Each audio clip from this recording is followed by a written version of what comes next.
Hey everybody, welcome back to my podcast, Anatomy and Physiology Bit by Bit. This is your host, Dr. Steve Sullivan, coming to you from the suburbs of Philadelphia, Pennsylvania, where I teach anatomy and physiology at Bucks County Community College. So first off, I just want to say thank you for your patience. I have been out for a little while. I have not produced a podcast in a couple of weeks, mainly because of the current situation here in the U.S. and the rest of the world around the coronavirus and COVID-19 crisis. I have been quarantined in my home, just like most of us. We're staying home. We are trying to keep our social distances from each other. We're teaching online only.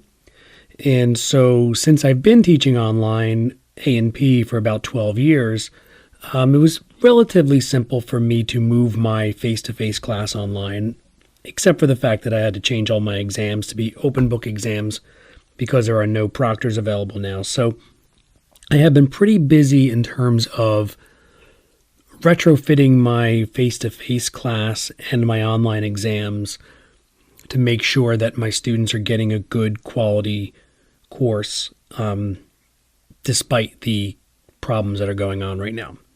In addition to that, my two kids who are both in school are home. So we've been trying to do crisis learning. We're not really homeschooling, we're crisis schooling, which means that we are trying to facilitate the schooling that they normally would do with the great help of their school district, who is putting together online learning materials. All of their teachers are putting together online learning materials and doing distance learning, and they've done a fantastic job here at the Central Bucks School District where we live. So a big shout out to them. So I want to apologize for not putting on any podcasts in those times.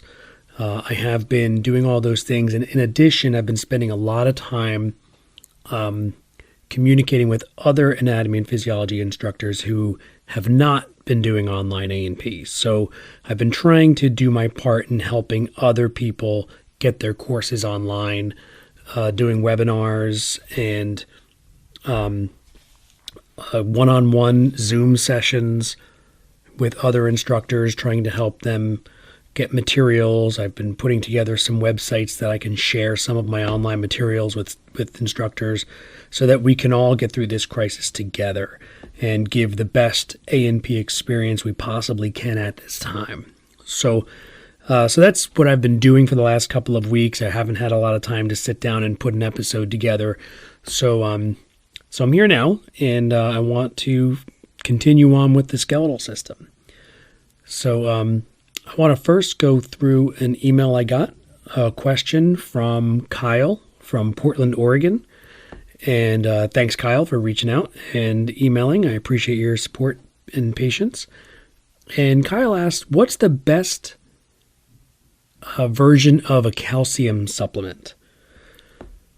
So we are talking about the skeletal system and bones. So that's a great question. I do want to say, however, that I am not I'm not a big fan of recommending any kind of supplement over podcast, because not all supplements are the same and they're not all safe for everyone. So if you are looking to take a calcium supplement, you should definitely talk to your healthcare provider, because there are drug interactions, and there are some people who will do better off with some depending on their stomach acidity. So it's I don't really want to say that there's the best supplement for everybody is X, because that's probably not the case, and everybody's a little bit different, and I want to make sure that nothing is harmful to anybody out there.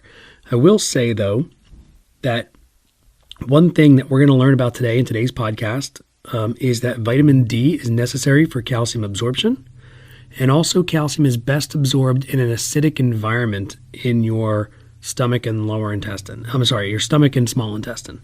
So I would say that make sure you're not taking your calcium supplements in the form of an antacid, like Tums with calcium or Rolaids with calcium, because those those products decrease your stomach acid, which makes the calcium less absorbable. So I would say that is probably the best thing to keep in mind. And then also, if you are taking a calcium supplement that is calcium carbonate, make sure you take that with meals, because eating will increase your stomach acid, and the stomach acidity is really, really best when it comes to calcium carbonate. So I'm not going to tell anyone which supplement to take. If you're already taking one, those are my recommendations, but make sure you talk to your own healthcare provider, because there are drug interactions and there are other people who have underlying conditions where the supplements might actually be dangerous. So make sure you talk to your healthcare provider. But thank you, Kyle, for asking that question. That's a good one. All right, so on today's episode, we're going to cover a few things. We're going to get into the difference between compact bone and spongy bone. We're going to talk a little bit about the way bones respond to your weight-bearing activity, which is called Wolff's Law. And then we're going to talk about mineral homeostasis, how our bodies maintain our blood levels of calcium and phosphorus, so that we can have these minerals available for the other things that they do, like muscle contraction for calcium. Calcium also involved in exocytosis of neurotransmitters, meaning the release of neurotransmitters by neurons. And then also phosphate, we know, is the huge component in ATP, adenosine triphosphate. So that is our body's energy currency. So let's start off with compact bone and spongy bone. Let's do it.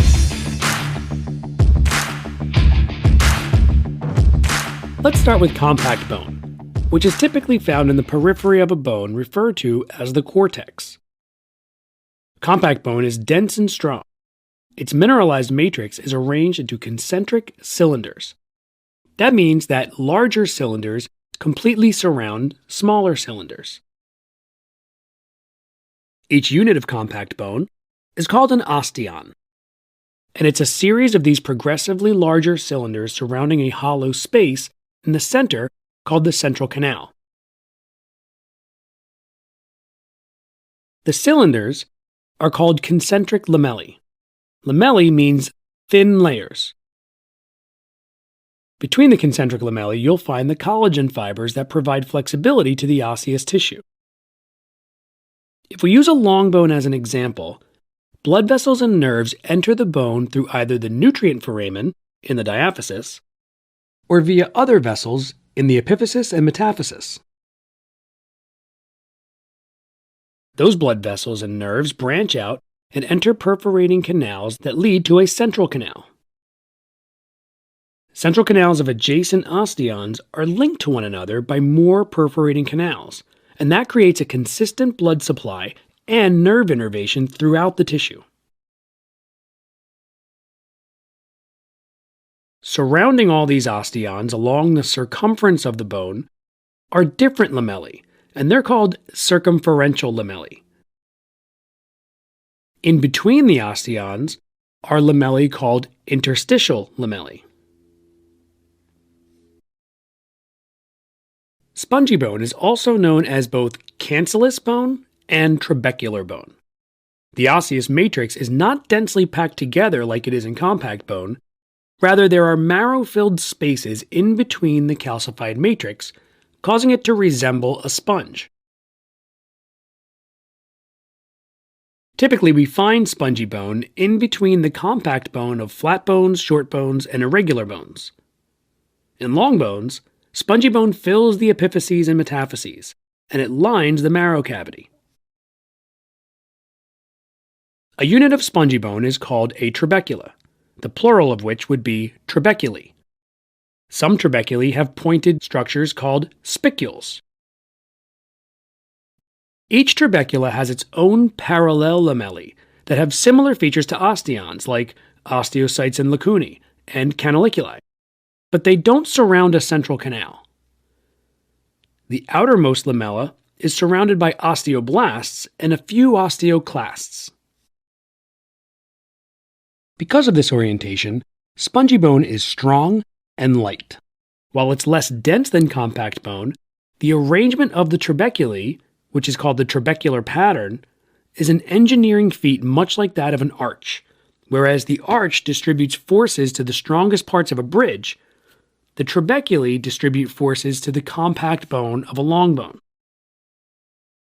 Let's take the femur, for example. The force of gravity being exerted on our body's core is a straight line above the earth.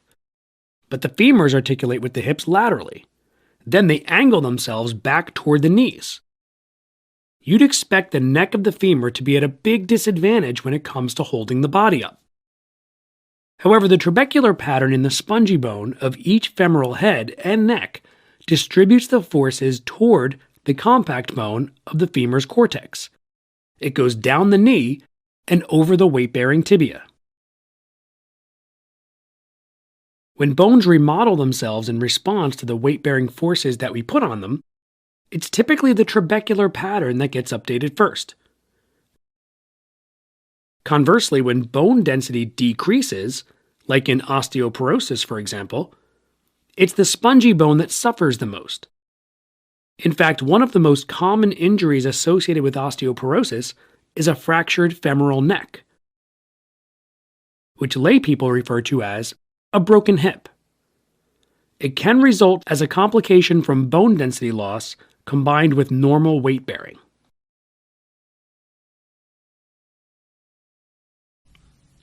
Way back in the 1800s, a surgeon from Germany named Julius Wolff discovered that in a healthy person, the weight-bearing load that you put on your bones will actually determine the way the bones will remodel themselves. So they will adjust their trabecular pattern and density of the compact bone according to the amount of weight-bearing activity and weight-bearing load that you put on those bones. So this is one of the reasons why you hear people say that you should exercise, do weight-bearing exercise to increase bone density. And when astronauts go up into space for long periods of time and there's no gravity, there's no weight-bearing activity. So they can actually lose bone density while they're up there. This is called Wolff's Law because of Julius Wolff, the German anatomist and surgeon who discovered it. Kind of interesting. Bombas makes the most comfortable socks, underwear, and T-shirts. Warning, Bombas are so absurdly comfortable you may throw out all your other clothes. Sorry, do we legally have to say that? No, this is just how I talk, and I really love my Bombas. They do feel that good. And they do good, too. One item purchased equals one item donated. To feel good and do good, go to bombas.com and use code AUDIO for 20% off your first purchase. That's BOMBAS.com and use code AUDIO at checkout.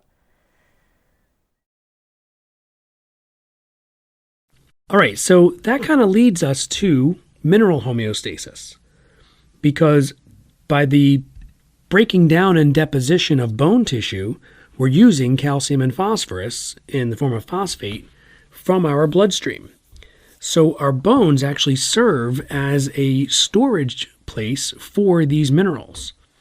So it's important to talk about how our bodies regulate the levels of these minerals in our bloodstream because we know we also need them for other things. So, for instance, I said earlier, we use calcium ions for cardiac and skeletal muscle contractions. They stimulate exocytosis, so neurotransmitters can be released from our neurons. And they're also important in blood clotting. So it's important that we maintain a steady supply of calcium in the blood's plasma to make sure that these vital functions can take place without interruption. Phosphate ions, as we know, are also part of our ATP molecules that we use for our energy currency.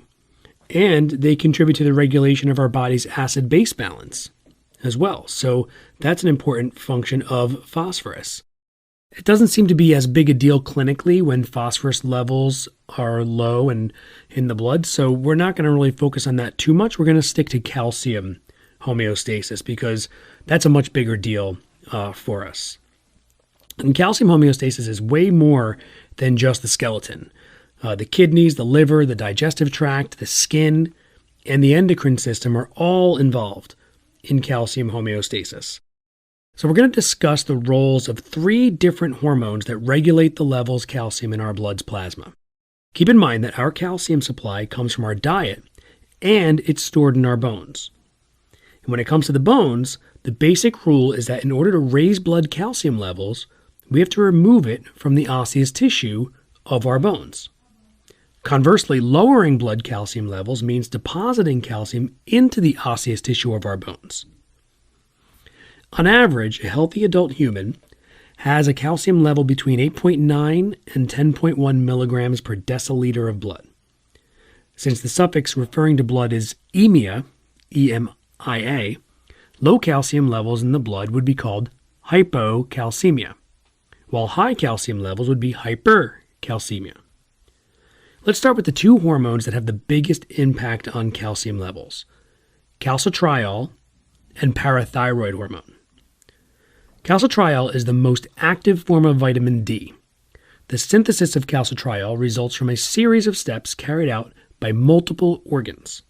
First, ultraviolet light from the sun stimulates the keratinocytes of the epidermis to convert a steroid called 7-dehydrocholesterol into a molecule called pre-vitamin D3. Continued exposure to the sun will further convert pre-vitamin D3 to vitamin D3, which is also known as cholecalciferol, and that enters the blood's plasma. As it travels through the circulation, the liver converts vitamin D3 to calcidiol by adding a hydroxyl group to the molecule.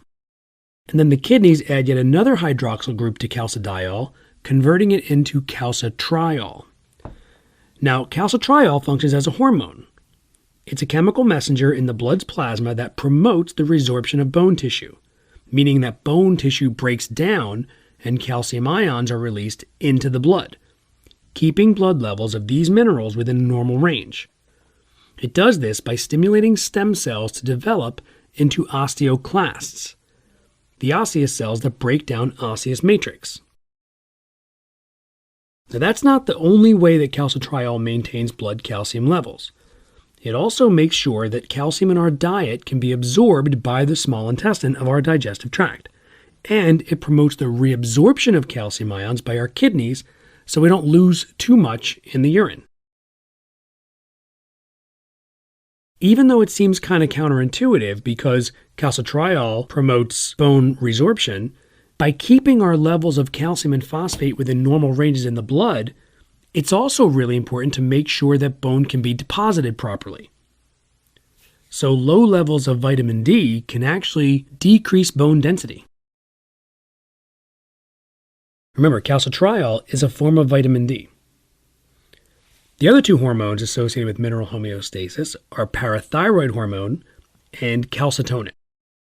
Parathyroid hormone, which is also known as PTH, is secreted by the 4 parathyroid glands, each about the size of a grain of rice, which are found adjacent to the posterior of the bilateral lobes of the thyroid gland. Parathyroid hormone is secreted in response to the slightest drop in calcium levels and acts in 4 different ways. The first two are just like calcitriol. PTH stimulates stem cells of osseous tissue to differentiate into osteoclasts, and it limits calcium loss in the urine. So those 2 ways are just like calcitriol. It also targets the kidneys to promote the final step of calcitriol synthesis, adding that last hydroxyl group. And then finally, it inhibits the secretion of osseous matrix by osteoblasts. So that's 4 different ways that parathyroid can be a very powerful increaser of blood calcium. And then the last thing is calcitonin. That's the other hormone. This is from the thyroid gland. It opposes the action of parathyroid hormone. It's not that big a deal in adults, but it is important in children. It promotes bone deposition in children because it makes sure that when calcium levels are high, calcitonin inhibits osteoclastic activity and promotes osteoblastic activity.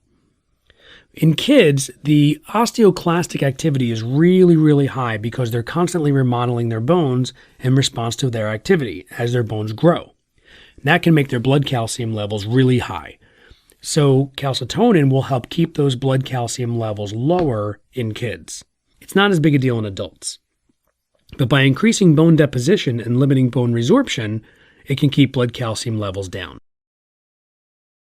You may have noticed that in some of the groceries we buy and consume, like cow's milk and breakfast cereals, you'll see something that says fortified with vitamin D.